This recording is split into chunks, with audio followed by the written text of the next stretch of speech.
গোরায়ন রাগে মোর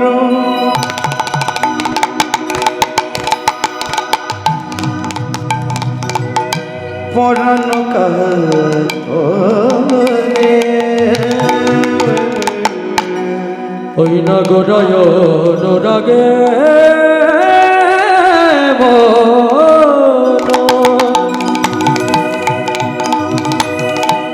পরাণ কাতরে নিরবধি ছলো ছলো আমার আঁখি ছলো ঝরে ঝরে গো নিরবধি ছল ছল মোরে রাখি জল ধরে গোড়া গোড়া বলি মর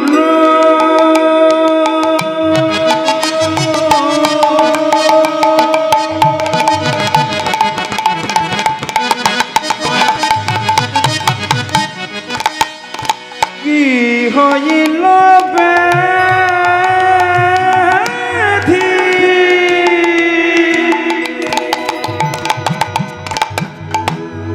অনুক্ষণ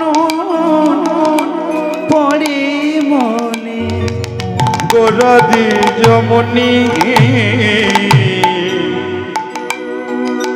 গোরা গোরা বলে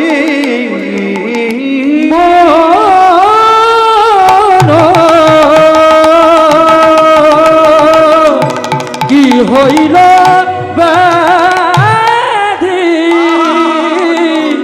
নিরবধি কাঁদে তারা গোরাদি যমনি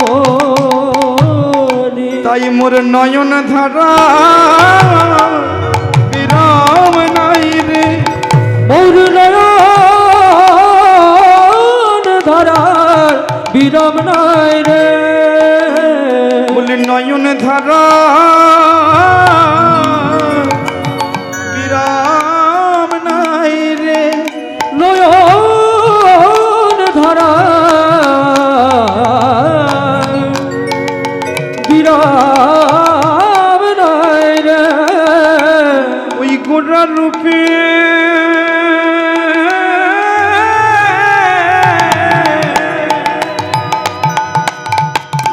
আমি নয়নে দিয়ে আমার নয়ন ধারার বিরাম নাই রে ওই নয়ন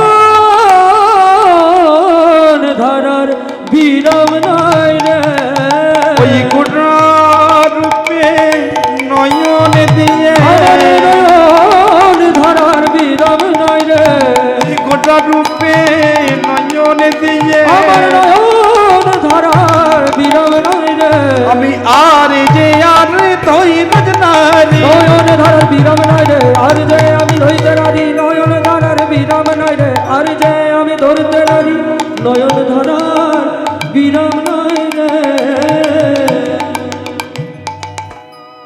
সেই রূপে নয়ন দিয়ে আমি আর রইতে পারি না সই কবে পাবো আমি সেই দর্শন কবে পাবো আমি তাকে নিজের করে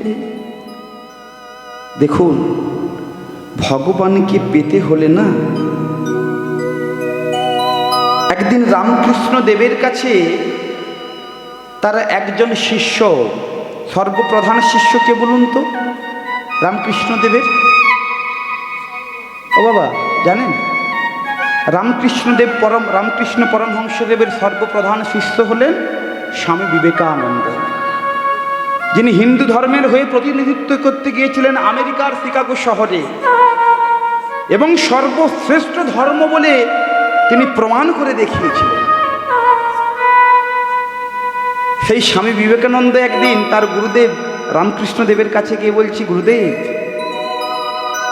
কি করলে ভগবান পাওয়া যায় কেমন ভাবে তাকে ডাকলে ভগবান পাওয়া যায় গুরুদেব একটু যদি কৃপা করে বলেন তো গুরুদেব স্বামী বিবেকানন্দকে নরেনকে হাতে করে ধরে নিয়ে একটা চৌবাচ্চা আছে সামনে ওই চৌবাচ্চার ভেতরে জল জমা করে রাখা হয়। আপনারা চৌবাচ্চা বলেন না, চৌবাচ্চার ভেতরে জল জমা করে রাখা হয়।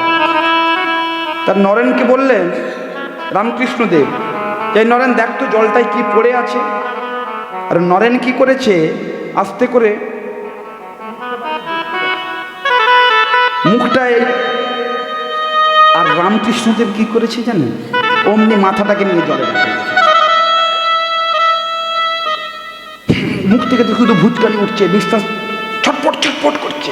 অনুভব করুন, এটা অনুভবের বিষয়। কেমন হয় পরাণটা, কেমন হয় যদি জলের আপনার মুখটা যদি জাঁকানো থাকে। রামকৃষ্ণদেব ওই মুখটাকে জাঁকিয়ে ধরে রেখেছে, জাহানটা জীবনটা ছটপট ছটপট করছে। সঙ্গে সঙ্গে রামকৃষ্ণদেব আবার তুলেছে মুখটা, নরেনের চুলের মুঠি ধরে মুখটা তুলেছে। আবার কি করছে, আবার জলে জাঁকিয়ে দিয়েছে, আবার ছটপট ছটপট করছে। একটু পরে জিজ্ঞাসা করছে, কিরে নরেন, কেমন হলো তোর জীবনটা? বলে, গুরুদেব আপনি আমার গুরুদেব, আমার পিতৃসম, আপনি আমাকে এমনভাবে জলে জাঁকিয়ে রেখে আমাকে মেরে দিতে চাইছে। বলে, না রে পাগল, শোন, আমি তোকে বুঝাতে চাইলাম যে ভগবানকে পেতে গেলে জীবনটা কতটা ছটপট করতে হয়, পরাণটা কতটা ছটপট করলে ভগবানকে পাওয়া যায়। ভগবান পেতে গেলে তাকে ভালোবাসাটা কতটা বাসলে ভগবান তার কাছে এসে ধরা দেয়। আমি এটার দ্বারা তোকে বোঝাতে চাইলাম, তাহলে ভগবানকে পাওয়ার কি এতই সহজ? তাকে সেই ভালোবাসার মতো বাসতে হবে। যদি ভালোবাসার মতো যদি বাসতে পারেন, সকলে বেঈমানি করলেও সে আপনার সঙ্গে কখনো বেঈমানি করবে না, করবে না, করবে না। সে কখনো আপনার সঙ্গে বেঈমানি করবে না। কিন্তু আমাদের এখন বয়স আস্তে আস্তে বাড়তে শুরু করেছে। এখনো পর্যন্ত মায়েরা এখানে অনেকে শ্রীপাঠে এসেছেন। আমি সকালবেলার আসরেও এখানে ছিলাম। এই আসরে আমি দেখেছিলাম শ্রীপাঠে বসে আমরা কীর্তন শুনছি, কিন্তু শ্রীপাঠে বসে এখনো পর্যন্ত আমাদের নিজেদের বিবেক চৈতন্য হলো না। হয়তোবা এখানে হয়তো যে কজন ভক্ত আছেন তাদের হয়তো বিবেক চৈতন্য হয়েছে, সেই কারণে রাত জেগে বসে আছেন, কিন্তু অনেকের এখনো বিবেক চৈতন্য হয়নি। বাবা, প্রতিদিন শ্রীপাঠে আসছি, ঠাকুর দেখার মতো ঠাকুর দেখছি, বাড়ি চলে যাচ্ছি। ভগবানের কৃপা হয়নি। কারণ ভগবানকে পেতে গেলে, ভগবানকে জানতে গেলে তাকে ভালোবাসতে হবে, তার ভজনা করতে হবে। আমাদের সময় চলে যাচ্ছে, সময়ই চলিয়া যায় নদীর স্রোতের পায়। সোনার ঘড়িটি বলে টিক টিক টিক, যে না চলে তারে তালে তার জনম শত ধিক ঠিক ঠিক।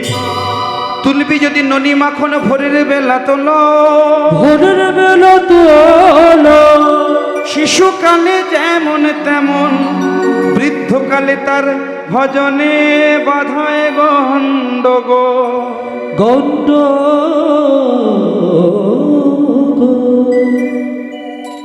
যখন বয়স হয়ে যাবে, দাঁতগুলো পড়ে যাবে, সাধের হরিবোলটুকুও বলা হবে না।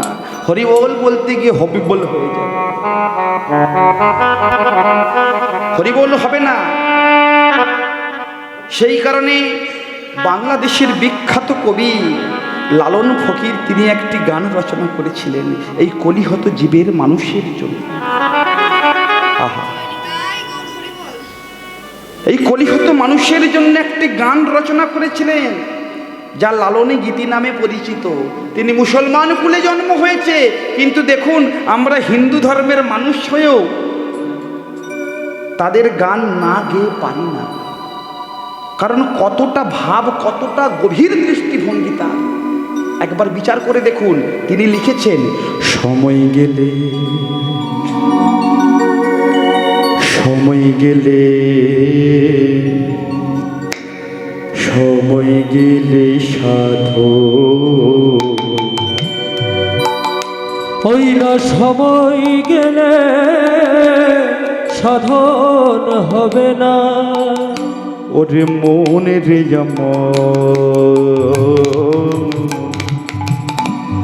সময় গেলে সাধন হবে না।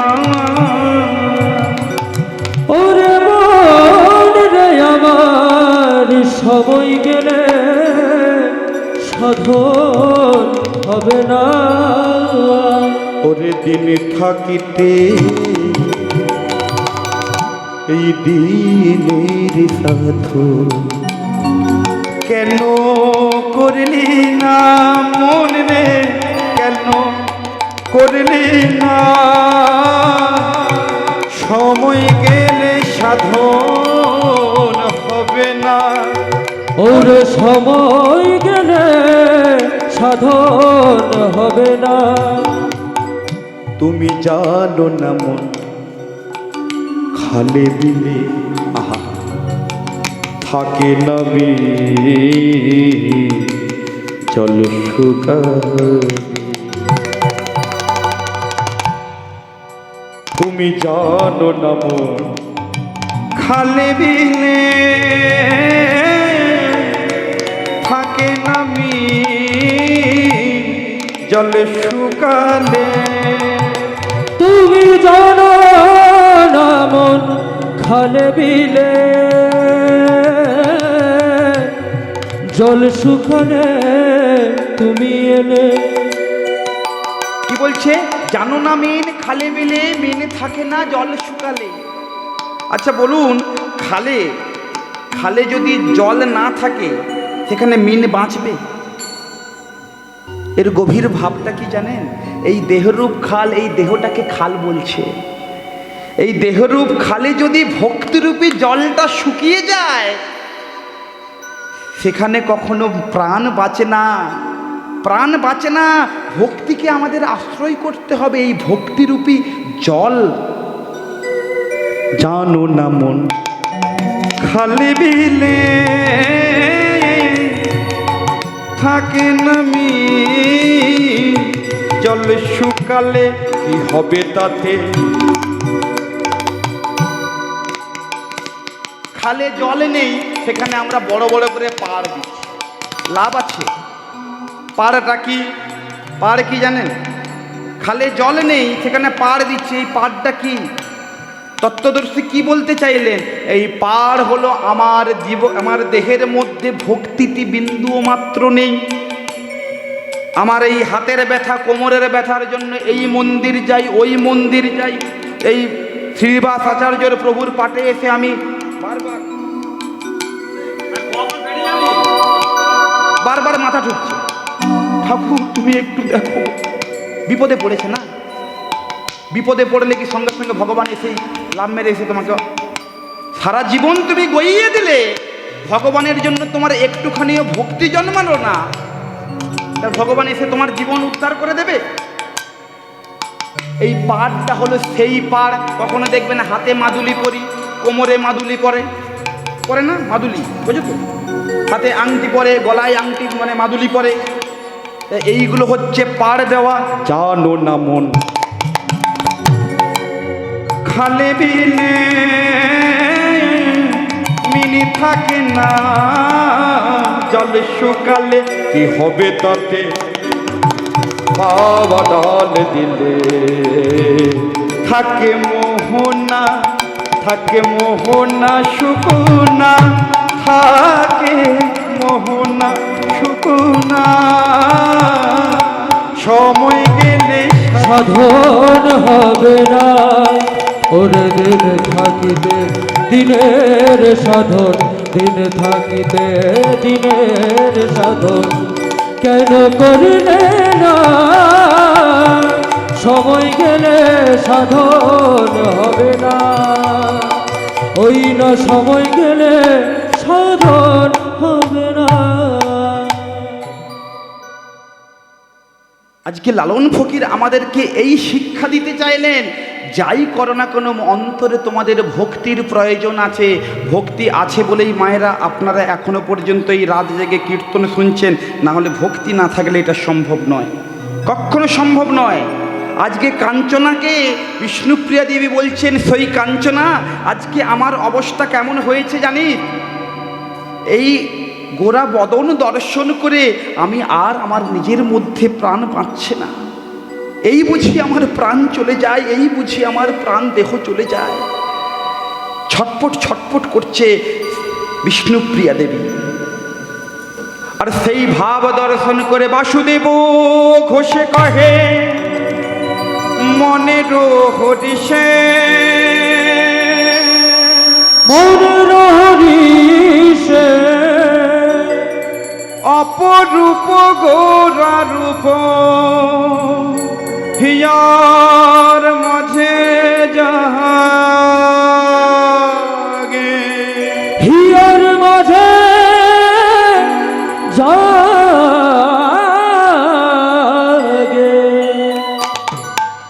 আরে বাসুদেব ঘোষে কহে হিয়ার মাঝে জাগে রে বাসুদেব ঘোষে কহে হিয়ার মাঝে জাগে রে বাসুদেব ঘোষ কহে হিয়ার মাঝে জাগে রে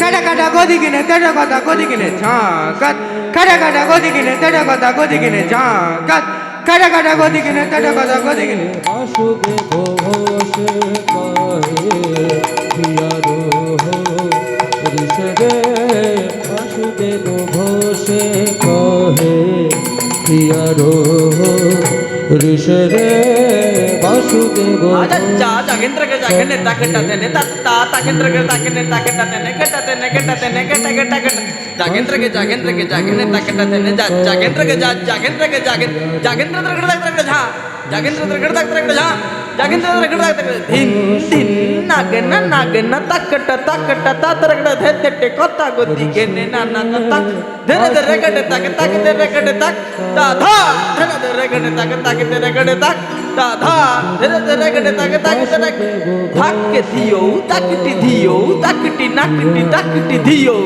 गोदी घने धरे धरे कटा धरे गोदी घने धा कट धरे धरे कटा धरे गोदी घने धा कट धरे धरे कटा धरे गोदी घने ঘোষ কহে হিয়ার ঋষে রে বাসুদেব ঘোষ কহে হিয়ার ঋষে রে বাসুদেব ঘোষ কহে হিয়ার ঋষে রে বাসুদেব ঘোষ কহে হিয়ার ঋষে রে বাসুদেব ঘোষ কহে হিয়ার ঋষে রে বাসুদেব ঘোষ কহে হিয়ার নিতাই গৌর ব্রহ্মা